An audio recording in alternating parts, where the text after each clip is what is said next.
अंडा करी बनवण्यासाठी अंडा करी एकदम भारी टेस्टी। त्यासाठी आपण दोन कांदे, 2 टोमॅटो, कोथिंबीर, खोबरं हे सगळं घेऊया। हे भाजून घ्यायचं किंवा कच्चं घेतलं तरी चालेल। मी भाजून घेतले, त्याची पेस्ट करून घेतलेली आहे। आपण अंड्याला असं काप करून घ्यायचे आहे। अशा पद्धतीने सगळे अंडे आपण अशा पद्धतीने उभे चिरून कट करून घ्यायचे।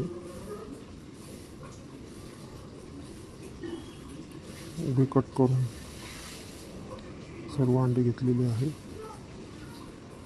तेल गरम करून थोडंसं गरम करायचं तेल, त्यामध्ये सर्व अंडे तळायला फ्राय करून घ्यायचे। थोडेसे हळद, मिरची पावडर थोडीशी, पाऊण चमचा थोडासा मसाला टाकून व्यवस्थित परतवून घ्यायचे आहे। व्यवस्थित पूर्ण लाल त्याचं ब्राऊन झाल्यानंतर ते अंडे आपण एका डिशमध्ये काढून घेऊया। सर्व अंडे काढून घेऊ। त्याच कढईमध्ये तेल टाकू। अंडे आपण बाजूला काढले आहे, तेल टाकू। तेल त्यामध्ये तो मसाला टाकून देऊ। मसाला टाकल्यानंतर त्यामध्ये आपले घरगुती मसाले आपल्याकडे जे असतात अवेलेबल ते टाकायचे। मिरची पावडर, गरम मसाला, हळद अर्धा चमचा आणि काळा मसाला। आपल्या अंदाजानुसार आपल्याला किती बनवायची भाजी त्यानुसार आपण त्यामध्ये मसाले टाकूया। तेव्हा मग मसाले पण एकदम व्यवस्थित चांगले परतवून घ्यायचे।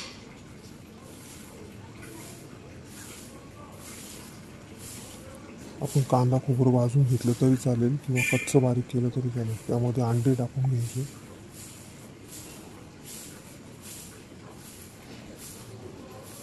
मी माझ्या 2-3 रेसिपीमध्ये तुम्हाला दाखवलं आहे कांदा खोबरं भाजताना, त्यामुळे या रेसिपीमध्ये दाखवले नाही आहे।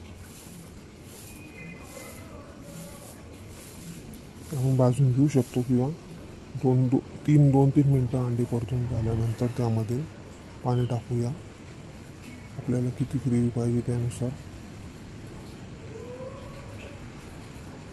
अशा प्रकारे अंड्यांना चिरा टाकल्या त्यामध्ये मसाला आपला व्यवस्थित मुरतो आणि टेस्ट येते अंड्याला।